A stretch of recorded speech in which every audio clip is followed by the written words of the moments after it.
আসসালামু আলাইকুম। আমার প্রিয় পঞ্চম শ্রেণীর শিক্ষার্থীবৃন্দ, আমার শ্রদ্ধেয় শিক্ষকবৃন্দ, অভিভাবকবৃন্দ এবং যে যেখানে আজকে আমার এই লাইভ ক্লাস দেখছেন, তাদের সবাইকে জানাই নোয়াখালী অনলাইন প্রাইমারি স্কুলের পক্ষ থেকে অনেক অনেক শুভেচ্ছা ও স্বাগত। প্রিয় শিক্ষার্থী,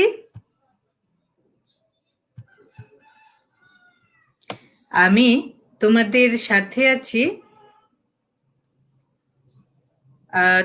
তাসলিমা আলম, সহকারী শিক্ষক, মাসকাটাদিঘি সরকারি প্রাথমিক বিদ্যালয়, পবা, রাজশাহী থেকে। নোয়াখালী অনলাইন প্রাইমারি স্কুলের পক্ষ থেকে আমি তোমাদের সাথে উপস্থিত হয়েছি তোমাদের প্রাথমিক বিজ্ঞান বই নিয়ে। হ্যাঁ বন্ধুরা, আমি তোমাদের সাথে আজকে তোমাদের এই নোয়াখালী অনলাইন প্রাইমারি স্কুলে একেবারে নতুন এবং এটা আজকে আমার প্রথম ক্লাস, এবং আমি তোমাদের সাথে আজকে তোমাদের প্রাথমিক বিজ্ঞান বইয়ের গ্রিন হাউজের প্রভাব নিয়ে আলোচনা করব। ঠিক আছে? তো প্রিয় শিক্ষার্থী, আশা করি তোমরা সবাই ভালো আছো, ঘরে আছো এবং নিরাপদে আছো। আলহামদুলিল্লাহ, আমিও আল্লাহর রহমতে এবং তোমাদের দুয়ায় অনেক অনেক ভালো আছি, ঘরে আছি এবং নিরাপদে আছি।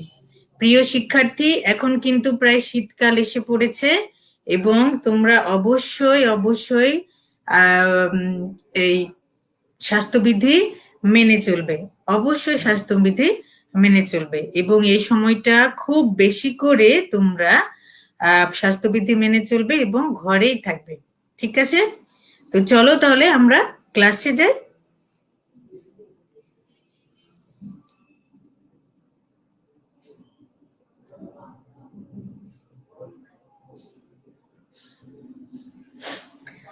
দেখো, ছবিগুলো ভালো করে পর্যবেক্ষণ করো। দেখো, যে ঘরগুলো দেখা যাচ্ছে এগুলো কিসের ঘর তোমরাতে জানা আছে? হ্যাঁ প্রিয় শিক্ষার্থী, এগুলো হচ্ছে কাচের তৈরি ঘর। এই কাচের তৈরি ঘরগুলোর নাম কি তোমরা কি জানো? এই কাচের তৈরি ঘরগুলোর নাম হচ্ছে গ্রিন হাউস। ভেরি গুড, এই কাচের তৈরি ঘরগুলোর নাম হচ্ছে গ্রিন হাউস। তো প্রিয় শিক্ষার্থী, আজকে আমরা গ্রিন হাউস সম্পর্কে জানবো এবং গ্রিন হাউসের প্রভাব সম্পর্কে জানবো। ঠিক আছে? তাহলে আবার এই যে ছবিগুলো মনোযোগ দিয়ে লক্ষ্য করো, এটা হচ্ছে কাচের বাটি, এটাও কাচের বাটি। বাটিগুলোতে কি নিলাম? বরফের খন্ড নিলাম। এই যে এটা কি নিলাম? দুই নম্বর বাটিটিকে কি করলাম? 2 নম্বর বাটিটিকে কাচের পাত্র দ্বারা ঢেকে দিলাম। তাহলে দেখো, আমি 2টা বাটি নিয়েছি এবং 3টা করে বরফের খন্ড নিয়েছি। খন্ড নিয়ে 2 নম্বরে কি করলাম? 2 নম্বরটা কাচের পাত্র দিয়ে ঢেকে দিলাম। এবার কি করব? দেখো, সূর্যের আলোতে রেখে দিলাম। সূর্যের আলোতে বাটি দুটো রেখে দিলাম। এবার সূর্যের আলোতে যদি রেখে দেই, তবে কোন বরফটা আগে গলতে পারবে জানো তোমরা? কোনটা? 2 নম্বর বাটিতে রাখা বরফ খণ্ডটি আগে গলে যাবে। কেন জানো তোমরা? 1 নম্বরের তুলনায় 2 নম্বরের বরফের খণ্ডটা কিন্তু আগে গলে যাবে। এবং 2 নম্বর বাটির বরফ খণ্ডগুলো আগে গলে গেল কেন? বলতো কেন গললো? কারণ সূর্যের তাপ সহজেই কাচের ঢাকনা দিয়ে ভেতরে প্রবেশ করতে পারে, কিন্তু সহজে বের হতে পারে না। এই জন্য দ্রুত গরম হয়ে ওঠে বাটিটা। গরম হয়ে ওঠার কারণে কি হয়? গলে যায়। এবার দেখো ছবিগুলো। ছবিতে কি দেখতে পাচ্ছ? এটা হচ্ছে পৃথিবী। এটা পৃথিবীর চারপাশে যে আবরণ, এই যে দেখো, এই আবরণটাকে কি বলে জানো? এটাকে বলা হয় বায়ুমণ্ডল। পৃথিবীর চারপাশে যে আবরণ, সেটা হচ্ছে বায়ুমণ্ডল। তাহলে এবার বলো, বায়ুমণ্ডলটা কি? বায়ুমণ্ডল হচ্ছে পৃথিবীকে ঘিরে থাকা বায়ুর স্তর। বায়ুমণ্ডল হচ্ছে পৃথিবীর চারিদিকে ঘিরে রাখা বায়ুর স্তর। তাহলে দেখো, সূর্য যখন জলীয় বাষ্প এবং কার্বন ডাই অক্সাইড গ্যাসের আবরণ, এটা বায়ুমণ্ডল হচ্ছে সূর্য এবং কার্বন ডাইঅক্সাইড গ্যাসের আবরণ। সূর্য গ্যাসের আবরণ বায়ুমণ্ডলে কিসের কাজ করে জানো? গ্রিন হাউসের কাচের মতো কাজ করে। বায়ুমণ্ডলে যে জলীয় বাষ্প ও কার্বন ডাইঅক্সাইড গ্যাস আছে তা গ্রিন হাউসে কাচের দেয়ালের মতো কাজ করে। এবং দিনে সূর্যের আলো বায়ুমণ্ডলের ভেতর দিয়ে ভূপৃষ্ঠে এসে পড়ে এবং উত্তপ্ত হয়। রাতে সেই তাপ বায়ুমণ্ডলে ফিরে আসে। কিছু তাপ গ্যাসের কারণে ভূপৃষ্ঠে থেকে যায়। এরপরে কি হয় জানো? দেখো,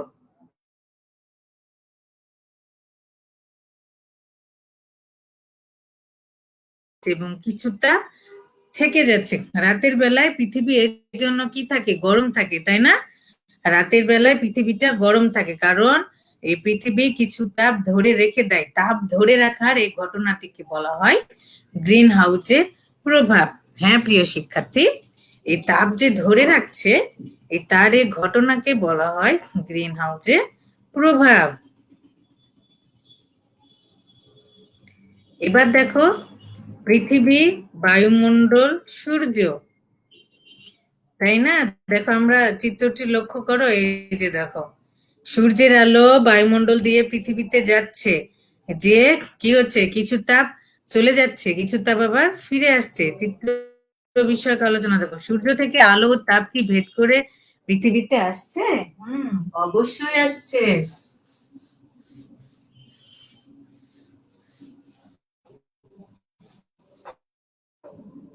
অবশ্যই আসছে। কি করছে দেখো, বায়ুমণ্ডল ভেদ করে আসছে। এরপরে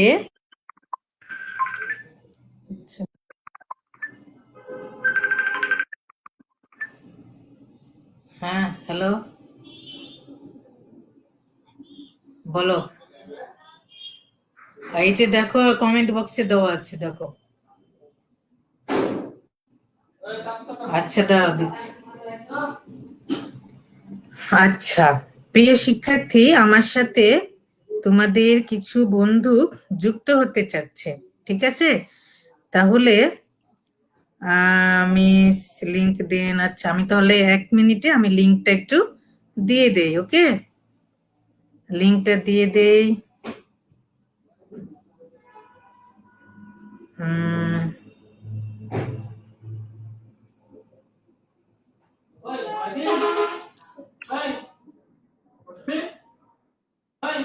লিংকটা দিয়ে দিলাম। আচ্ছা, আর 1 মিনিট।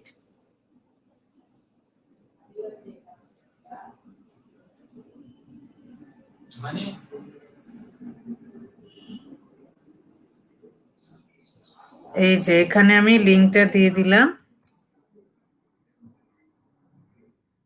হ্যাঁ, লিংকটা দিয়ে দিয়েছি।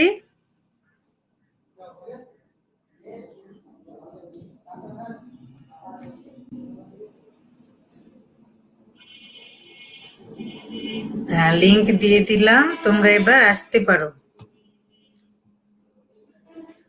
ওকে, তো প্রিয় শিক্ষার্থী জান্নাতুল নাইম, ওয়ালাইকুম আসসালাম, ভালো আছো? আচ্ছা, এবার একটু আচ্ছা, এবার মিউট করে ফেলো। তাহলে এবার দেখি আমরা। তাহলে দেখো, সূর্যের আলো কি হয়? পৃথিবীতে ফিরে আসে, তাই না? দেখো, তাপ ফিরে ফিরে আসে। তাহলে বায়ুমণ্ডলের গ্যাসে বাধাপ্রাপ্ত হয়ে তাপ ফেরত আসছে। মানে বায়ুমণ্ডলে যে কার্বন ডাইঅক্সাইড গ্যাস থাকে, মিথেন থাকে, সেগুলোতে বাধাপ্রাপ্ত হয়ে আবার তাপটা বাইরে বায়ুমণ্ডল হয়ে মহাশূন্যে না চলে যেয়ে আবার কি হচ্ছে? পৃথিবীতে ফিরে আসছে। পৃথিবীতে ফিরে আসছে।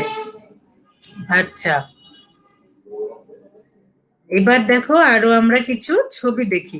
আমরা জানলাম যে বায়ুমণ্ডল, পৃথিবীর চারপাশে যে আবরণ, সেটা হচ্ছে বায়ুমণ্ডল। তাহলে সূর্যের তাপ কি করে? সেই বায়ুমণ্ডল ভেদ করে আসে, বায়ুমণ্ডল ভেদ করে আসে এবং বায়ুমণ্ডল ভেদ করে এসে পৃথিবীকে উত্তপ্ত করে। এরপরে কি করে? উত্তপ্ত করে আবার তাপ বায়ুমণ্ডল ভেদ করে চলে যায়। কিছু তাপ চলে যায়, আর কিছু তাপ বায়ুমণ্ডলে যে গ্যাস থাকে সেইগুলোতে বাধাপ্রাপ্ত হয়ে আবার পুনরায় ফিরে আসে। এবার প্রিয় শিক্ষার্থী, তোমরা ছবিগুলো লক্ষ্য করো। দেখো ছবিগুলোতে কি দেখা যাচ্ছে। দেখো, এটা হচ্ছে প্রথম ছবিটা হচ্ছে বিদ্যুৎ কেন্দ্রের ধোঁয়া। বিদ্যুৎ উৎপন্ন হয়, সেখান থেকে কিন্তু প্রচুর ধোঁয়া বের হয়, তোমরা হয়তো জানো।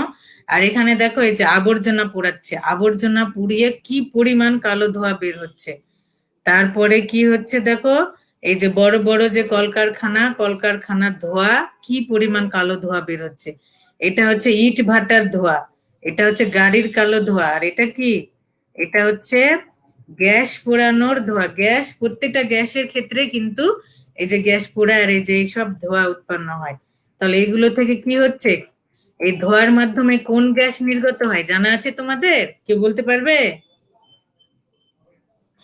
Ma'am, carbon die oxide gas নির্গত হয়। ভেরি আচ্ছা, আমরা দেখে নেই। হ্যাঁ, ভেরি গুড। এইসব কালো ধোঁয়া কি থেকে, কোন গ্যাস বের হয়? কার্বন ডাই অক্সাইড গ্যাস বের হয়। তাহলে এই গ্যাসগুলো কি করে জানো? এই যে গাছপালা, তাহলে দেখো এই যে সবুজ গাছপালা কি করে, এই সব কার্বন ডাই অক্সাইড গ্যাস কি করে, গ্রহণ। শোষণ করে নেয়। হ্যাঁ, গ্রহণ করে নেয়। দেখছো, সব কার্বন ডাই অক্সাইড গ্যাসগুলো গাছপালা কি করছে, গ্রহণ করে নিচ্ছে। দেখলা? তাহলে আমরা কি দেখতে পেলাম, যে কয়লা, তেল, প্রাকৃতিক গ্যাস ইত্যাদি পোড়ানো এবং বনভূমি ধ্বংসের ফলে সমস্যা কি সৃষ্টি হচ্ছে, যে বিদ্যুৎ উৎপাদন কেন্দ্র, কলকারখানা, যানবাহনে কয়লা, তেল, প্রাকৃতিক গ্যাস ইত্যাদি জীবাশ্ম জ্বালানি পোড়ানো হয়। ফলে বায়ুমণ্ডলে কি হয়, অনেক পরিমাণ কার্বন ডাই অক্সাইড গ্যাস নির্গত হয়। পাশাপাশি বনভূমি ধ্বংসের ফলে গাছপালার মাধ্যমে কার্বন ডাই অক্সাইড শোষণের হার কমছে। এই যে এতগুলো কার্বন ডাই অক্সাইড নির্গত হচ্ছে, সেগুলো কে শোষণ করে বা কে নিয়ে নেয়? গাছ। কিন্তু আমরা ধ্বংস করে ফেলছি। তাহলে বাতাসে তখন কার্বন ডাই অক্সাইডের পরিমাণ বাড়ছে না কমছে? বেড়ে যাচ্ছে, তাই না? তাহলে বেশি পরিমাণ কার্বন ডাই অক্সাইড বেশি তাপ ধরে রাখছে। ফলে কি হচ্ছে, দিন দিন পৃথিবীর তাপমাত্রা বেড়ে যাচ্ছে। এই জন্য দেখছো এখন গরমে কি পরিমাণ গরম পড়ে, তাপমাত্রা কি পরিমাণ বেড়ে যায়। তাহলে পৃথিবীর এই গড় তাপমাত্রা বেড়ে যাওয়াকে কি বলে জানো? ম্যাম, বৈশ্বিক উষ্ণায়ন। বৈশ্বিক উষ্ণায়ন। Very good. দেখি, হ্যাঁ, পৃথিবীর গড় তাপমাত্রা বেড়ে যাওয়াকে বলা হয় বৈশ্বিক উষ্ণায়ন। Very good. তাহলে দেখো, এবার বৈশ্বিক উষ্ণায়ন যে আমাদের সারা বিশ্ব জুড়ে যে যে পৃথিবীর তাপমাত্রাটা বেড়ে গেছে, তাহলে বৈশ্বিক উষ্ণায়নের প্রভাবে কি হচ্ছে, দেখো কি পরিমাণ ক্ষতি হয়। দেখো, মেরু এলাকার বরফ গলে যাচ্ছে। হ্যাঁ, এই যে দেখতে পাচ্ছ, বরফ গলে পানি হয়ে গেছে, দেখতে পাচ্ছ? দেখো কি পরিমাণ জি বরফ ম্যাম। পানি হয়ে যাচ্ছে। পানি হয়ে যাওয়ার ফলে কি হচ্ছে, দেখো সমুদ্রের তীরবর্তী দেশ তলিয়ে গিয়ে এইরকম অবস্থার সৃষ্টি হতে পারে। দেখছো, সমুদ্র তীরবর্তী যেসব এলাকা বা দেশ, সেগুলো এভাবে যেহেতু বরফ গলে পানি হচ্ছে, মানে কি সমুদ্রের উচ্চতা বৃদ্ধি পাচ্ছে, তখন এই যে সমুদ্র তীরবর্তী এলাকার দেশগুলো কি হবে, পানির নিচে তলিয়ে যাবে। ভবিষ্যতে কিন্তু এরকম হবে। তাহলে তোমরা নিশ্চয় বুঝতে পারলে আমাদের আজকের আলোচনা, যে গ্রিন হাউস গ্যাস এবং গ্রিন হাউস গ্যাসের ফলে কি হয়, পৃথিবীর বায়ুমণ্ডলে কার্বন ডাই অক্সাইডের তাপমাত্রা, কার্বন ডাই অক্সাইড গ্যাস বেড়ে গেলে কি হয়, এগুলো আমরা জানলাম। এবার দেখো তো, এই লোকগুলো কি করছে, গাছপালা কেটে বন একেবারে উজাড়। ম্যাম, গাছপালা কেটে ফেলছে। গাছপালা কেটে ফেলছে। এর ফলে কি হচ্ছে, পৃথিবীতে কার পরিমাণ বাড়ছে? ফলে বায়ুমণ্ডলে, কার্বন ডাই অক্সাইড। হ্যাঁ, কার পরিমাণ বাড়ছে? Carbon dioxide. Carbon die অক্সাইডের পরিমাণ বাড়ছে। যেগুলো দেখতে পাচ্ছ, এগুলো কিন্তু কার্বন ডাই অক্সাইড। এই যে পৃথিবীর বায়ুমণ্ডলে কার্বন ডাই অক্সাইডের পরিমাণ বেড়ে গিয়ে কি হচ্ছে দেখো। তাহলে এর ফলে কি হচ্ছে, পৃথিবীর বায়ুমণ্ডলে যে তাপ প্রবেশ করছে, তা বায়ুমণ্ডলে বাধা পেয়ে আবার ফেরত আসছে। হ্যাঁ, ফেরত আসতে গিয়ে কি হচ্ছে দেখো, তাপমাত্রা, ফলে কি হচ্ছে, পৃথিবীর গড় তাপমাত্রা দিন দিন বৃদ্ধি পাচ্ছে। তোমরা জানো যে প্রায় ধরো 10 বছর আগের পৃথিবীর তাপমাত্রা আর বর্তমান পৃথিবীর তাপমাত্রা এক, না বেড়ে গেছে না কমে গেছে? ম্যাম বেড়ে গেছে। বেড়ে গেছে, গুড। 10 বছর আগে যে পৃথিবীর তাপমাত্রা ছিল গড় তাপমাত্রা, আর এই বর্তমান 2020 সালে পৃথিবীর তাপমাত্রা অনেক অনেক বেড়ে গেছে। সেটা তোমরা তোমাদের বইয়ের একটা দৃশ্য তোমাদের দেখাই, এটা আমি এখানে দিতে পারিনি। সেটা হচ্ছে যে মেরুর যে হিমালয়ের যে চিত্র, কত সালের এবং 2টা সালের দিয়ে আছে। 1 মিনিট, এই যে দেখো, এই যে তোমাদেরকে আমি দেখাতে পাচ্ছি কিনা, তোমাদের 84 পৃষ্ঠায় দেখবা যে 1921 সালের ছবি আর 2009 সালের ছবি, আর এখন তো বর্তমানে তো 2020 সাল। তাহলে এখনকার ছবি দেখলে কি মনে হবে যে আসলে হিমালয়ে কোনো কি বরফই নাই। বরফ নেই। পৃথিবীর হ্যাঁ তাপমাত্রাটা কি পরিমাণ বৃদ্ধি পাচ্ছে, কি জন্য? এই যে আমরা গাছপালা কেটে ফেলছি, ফলে পৃথিবীর তাপমাত্রা বেড়ে যাচ্ছে। তাহলে পৃথিবীর এই তাপমাত্রা বেড়ে যাওয়াকে কি বলে আমরা তো জানলাম, সেটাকে বলা হয় বৈশ্বিক উষ্ণায়ন, তাই না? উষ্ণায়ন। হ্যাঁ, এবার দেখো তোমরা এই যে এই বইয়ের পৃষ্ঠাটা একটু দেখে নাও। 1 মিনিট, এই যে আমি এটার কথা বলছিলাম, এই যে হিমালয় পর্বতমালা, এটা হচ্ছে 1921 সালের ছবি, আর এটা 2009 সালের ছবি। তাহলে 2020 সালের ছবি কি হবে? এখানে কোনো বরফই নাই দেখা যাবে। তো যাই হোক, তো প্রিয় শিক্ষার্থী, আশা করি তোমরা এই যতটুকু আমি দেখালাম যে হাউস কি, গ্রিন হাউসের প্রভাবে কি হয়, তাও আসো এখন আমরা কিছু উত্তর দেই, ঠিক আছে? দেখো, দেখতে পাচ্ছো?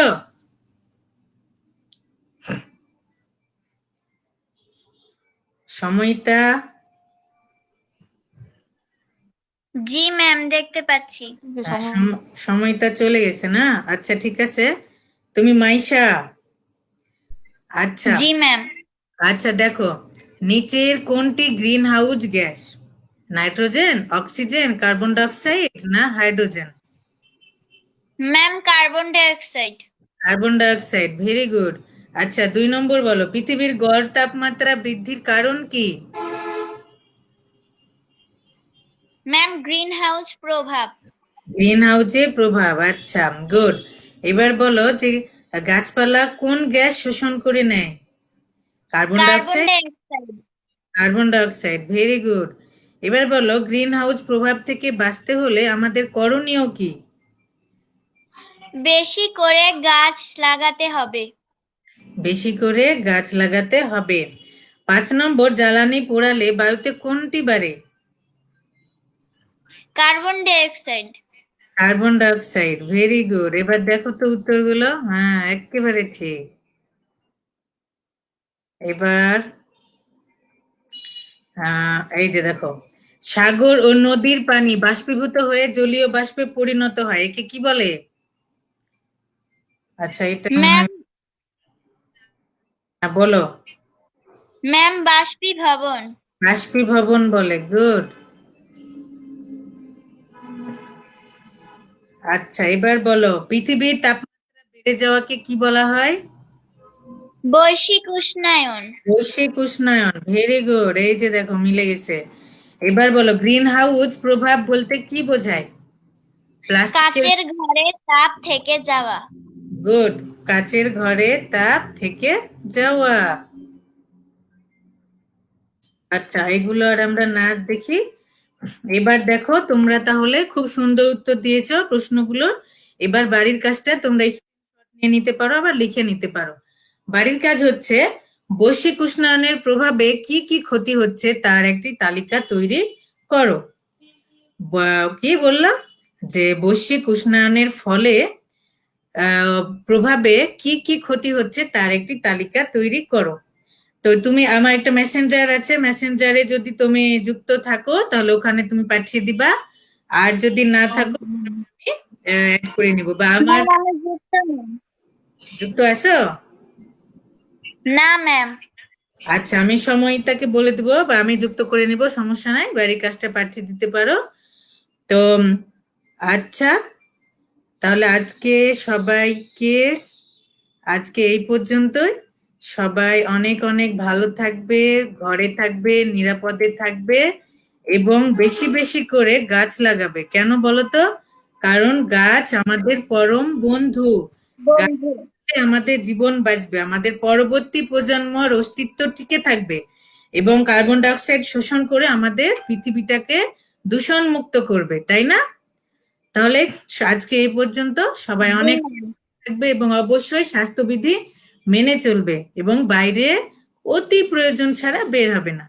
সবাইকে আবারও অনেক অনেক ধন্যবাদ আমার সাথে এতক্ষণ থাকার জন্য। আসসালামু আলাইকুম। আসসালামু আলাইকুম ম্যাম। ওয়ালাইকুম আসসালাম।